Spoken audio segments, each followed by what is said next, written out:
Essa aqui o Jornal da Alterosa. Vamos aos destaques do dia. Militares de Alagoas presos com mala de dinheiro. Falsificação de calçados na mira da polícia.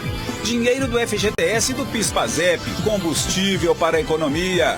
E os 50 anos do homem na lua no bate-papo JA. É a partir de agora, no Jornal da Alterosa.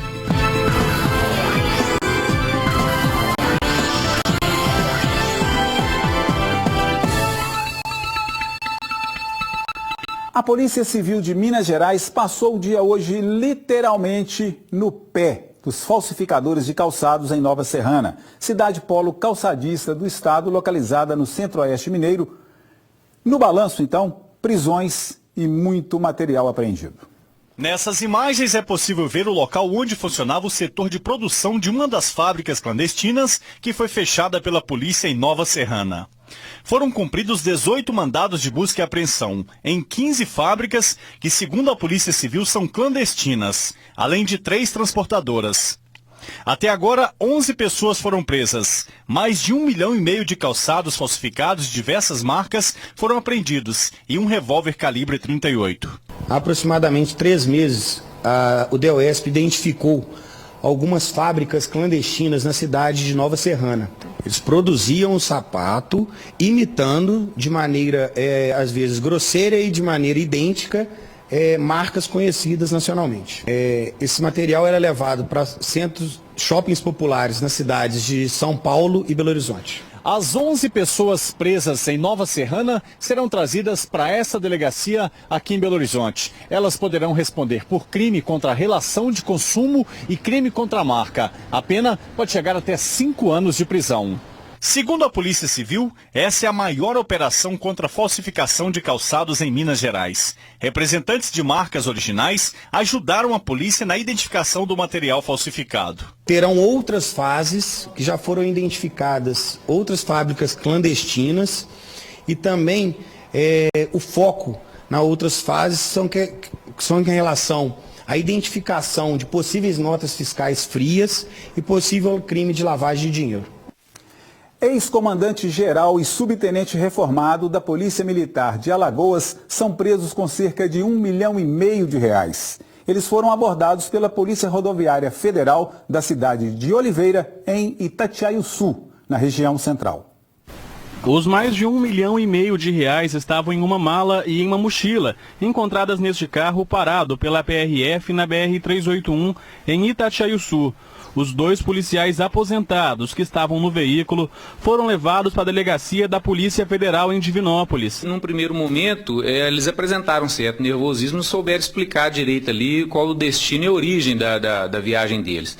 Diante desses fatos, os policiais rodoviários entenderam por bem fazer uma busca minuciosa no veículo, e no porta-malas foi encontrada essas 2 malas com essa grande quantidade de dinheiro em espécie. O coronel Marcos Aurélio Pinheiro, ex-comandante da PM de Alagoas, e o subtenente reformado Espero Pereira dos Santos prestaram depoimento por mais de 3 horas.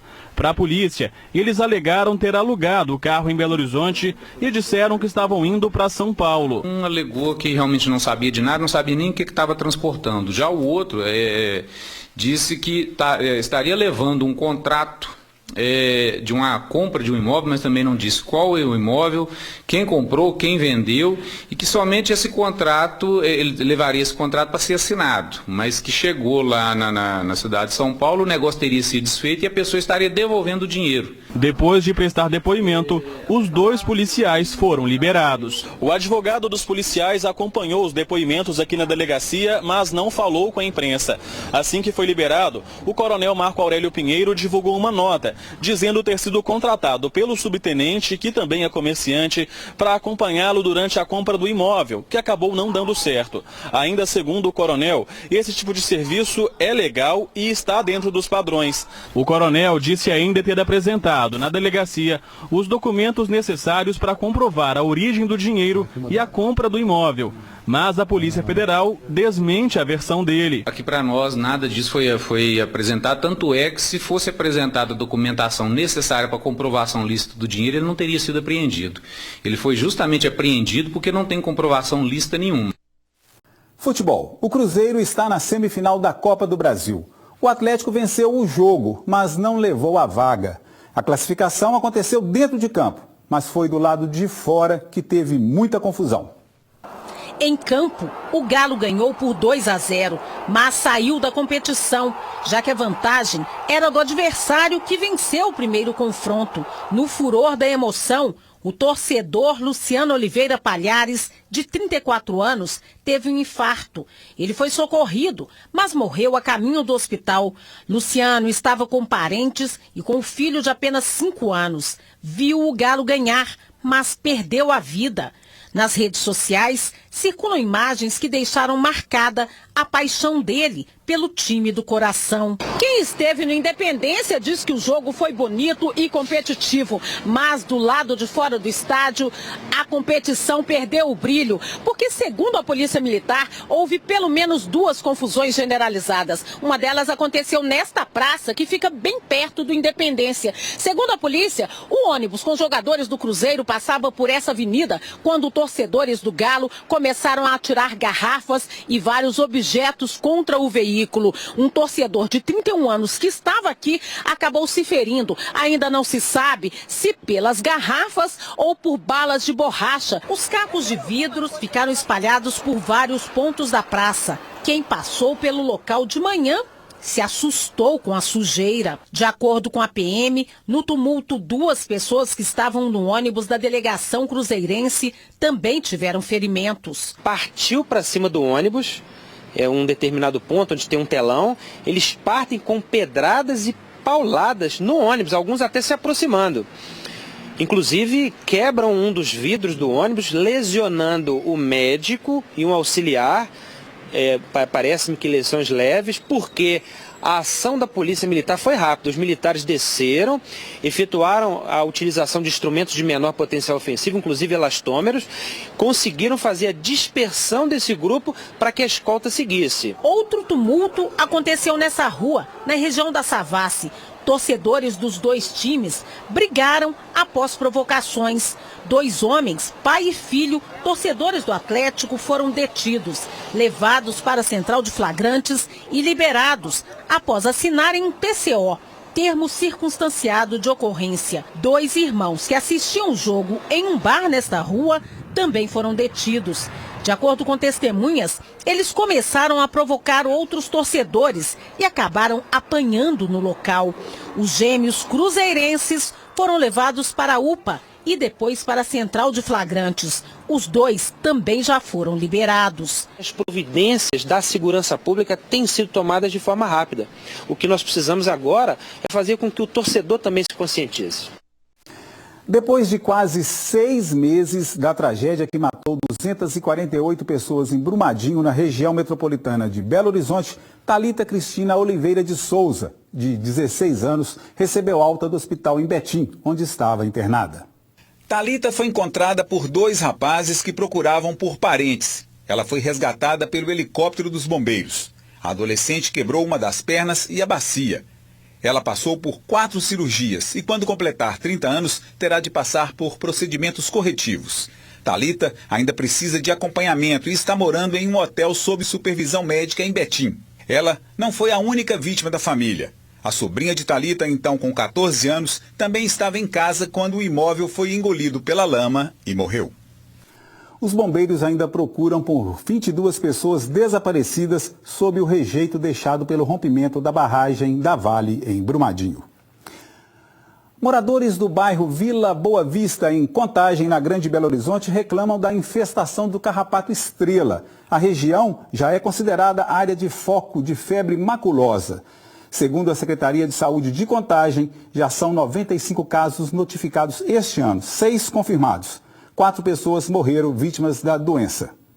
Eu já encontrei na minha casa, na Vila Boa Vista, na calçada, inclusive, o carrapato. Pelo que eu vi, é carrapato estrela. A dona Denise está falando aqui de frente para o terreno onde tivemos vítimas da doença. Inclusive tem algumas placas ali informando que é uma região com grande ocorrência de carrapato, de febre maculosa. A região está infestada. Eles jogaram o cal, falaram que ia fazer o tratamento, mas por enquanto ficou só nisso. Tem pessoas que falam que está fazendo as coisas, igual está dando banho nos cavalos. Tá dando banho, mas e aí? Tá resolvendo o quê? Os carrapatos estão aqui e tá em todo lugar, porque não é só no Nacional, tem gente morrendo em outras regiões também, mas aqui tá demais. O Marcelo é primo das 4 vítimas que morreram, vítimas de febre maculosa aqui na cidade. Inclusive, ele mora no mesmo terreno há 35 anos. Marcelo, como é que é conviver com esse medo? Difícil, né? Porque minha mãe, minha esposa, a vizinhança aí tem crianças e infelizmente os focos não foram todos terminados, né? Inclusive eu tô aí ontem, antes de ontem para ontem eu fui picado. Já até falei com a prefeitura, ficaram de voltar 15 dias, até hoje a gente convive aí, né? Com ameaça, a gente sai para trabalhar preocupado, volta preocupado e fica a mercê aí da prefeitura ou responsável, né? Terminar o que veio fazer. A Prefeitura de Contagem, por meio da Secretaria de Saúde, informa que equipes da limpeza urbana e das zoonoses irão até o bairro fazer a limpeza e borrifamento com carrapaticida em várias áreas. Ela pede especial atenção para os avisos, inclusive com placas, para que a população evite locais de risco. A Secretaria de Saúde disse que está capacitando cerca de 700 agentes para que eles possam atuar também como um canal de informação para a comunidade. Friozinho gostoso e termômetros estáveis em Minas Gerais. Outros detalhes na previsão do tempo para amanhã em todo o estado.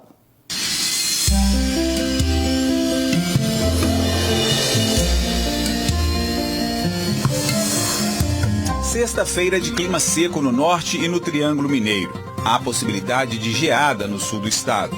O sol aparece entre nuvens na região metropolitana. Nas demais regiões, a névoa fica úmida.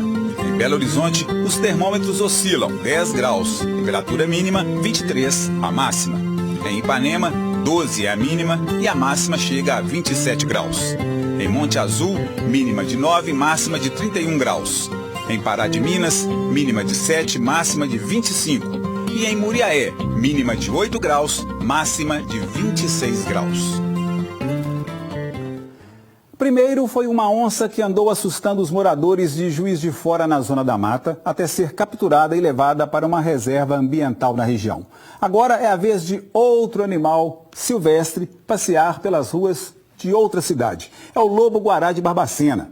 O animal tem se aventurado pela área urbana do município na região do Campo das Vertentes, a aproximadamente 100 quilômetros de Juiz de Fora. Uma força-tarefa foi montada para capturar o lobo. O objetivo é garantir a integridade da população e também do animal. Caso o lobo-guará seja visto, a orientação é para não se aproximar e nem tentar capturá-lo. Deve-se entrar em contato com o Corpo de Bombeiros pelo telefone 193.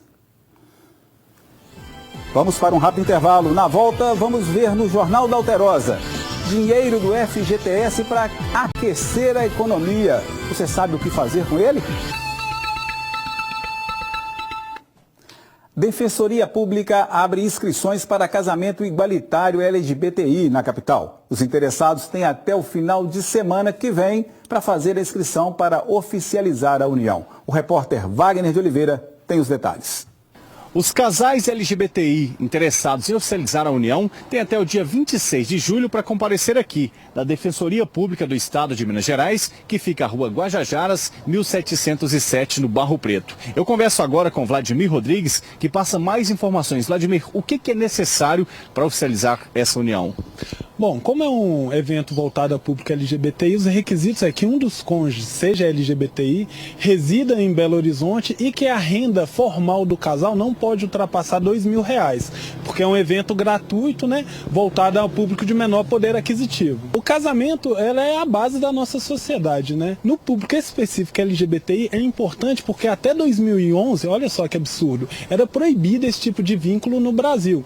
Então a gente trabalha muito com essa ideia de afirmação de direitos, essa ideia de uma sociedade mais inclusiva e igualitária. Quais são os documentos necessários? Os documentos são os documentos básicos mesmo, né? RG, CPF, comprovante de endereço e comprovante de renda. Sendo que, para fazer a inscrição aqui na Defensoria, pode vir só um dos cônjuges e não precisa necessariamente trazer esses documentos. Esses documentos vão ser necessários para dar entrada no procedimento de casamento no cartório. Tá certo. Muito obrigado ao Vladimir Rodrigues. Mais informações você pode obter no no site www.defensoria.mg.df.br ou pelos telefones 3526-0405 ou 3526-0406.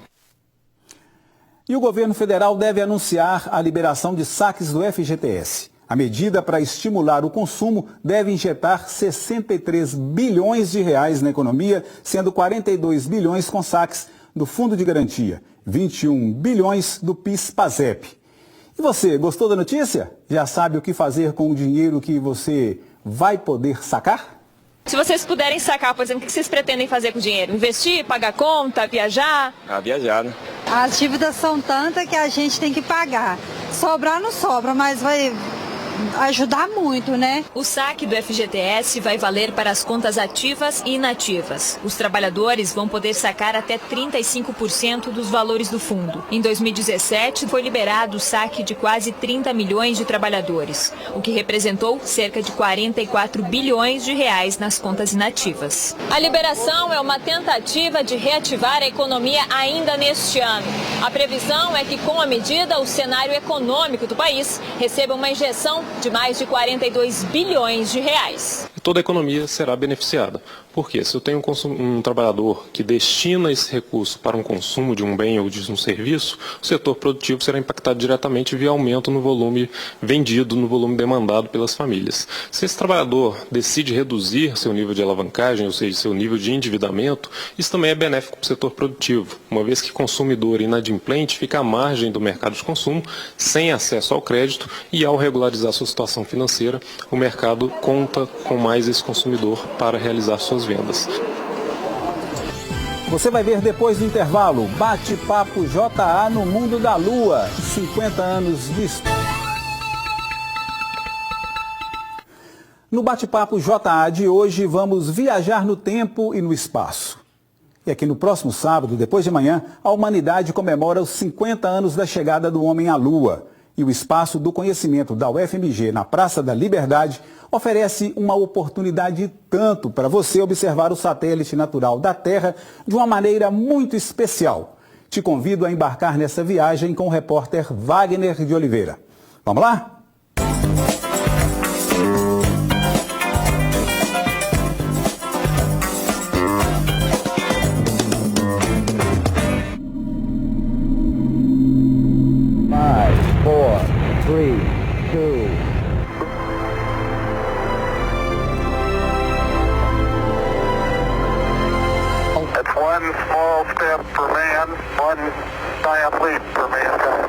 O que mudou desde então? Atualmente, né, a gente está com a tecnologia muito mais avançada e tiveram muitas coisas que foram originadas da exploração espacial nessa época, né? Então, foi um marco histórico, né? Um homem pisar na Lua e mostrou o quanto o homem pode, até onde o homem pode chegar, né? Se tiver aí o interesse.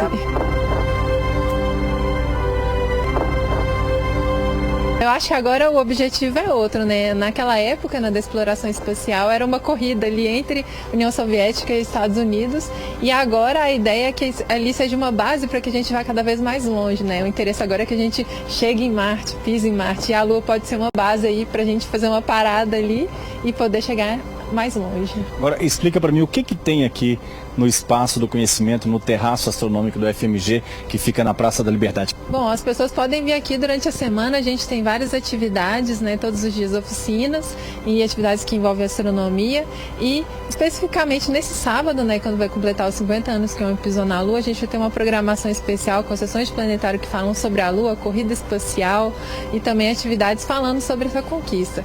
Também para ficar um pouco mais descontraído, um karaokê da Lua, né, com músicas sobre a Lua, e também vai ter um lançamento de um selo comemorativo dessa data. Amanhã, sexta-feira, o terraço astronômico funciona das 10 da manhã às 5 da tarde. No sábado, ele está aberto à visitação de 10 às 9 da noite. A observação da Lua acontece a partir das 7 horas. São 120 senhas distribuídas a partir das 5h30. Então, fique atento, hein? O Jornal da Alterosa fica por aqui. Fique a seguir com as notícias do Brasil e do mundo no SBT Brasil. Amanhã estaremos de volta a partir de 7h15 da noite. Até lá.